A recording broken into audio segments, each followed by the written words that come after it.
الإمام الصادق سلام الله عليه، قبل هذا خلي أقول لكم شيء. الإمام الصادق سئل: على ماذا بنيت أمرك؟ أريد نطلع من هذا المجلس بمنهج بسيط جدا، صغير المنهج، خلي هذا المنهج في بالك تتغير حياتك. سئل: على ماذا بنيت أمرك؟ أنت صرت الإمام الصادق بعظمتك هذه، بعلمك، بتقواك، بمقامك عند الله، بماذا؟ هذا هم أنت تقدر تسوي، هذا المنهج اللي الإمام يقول. على ماذا بنيت أمرك؟ أنا يجوني أحيانا بعض الأفراد يقولون: أنت على شنو بنيت أمرك؟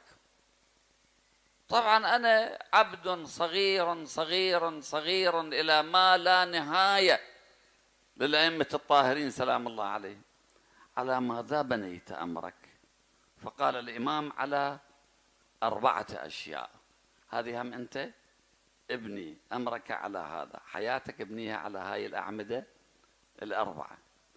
قال: علمت أن عملي لا يعمله غيري فاجتهدت. دورك أنت تأدي، واحد ثاني يأدي دوره. أنت عملك ما يأدي غيرك، عملك الصالح.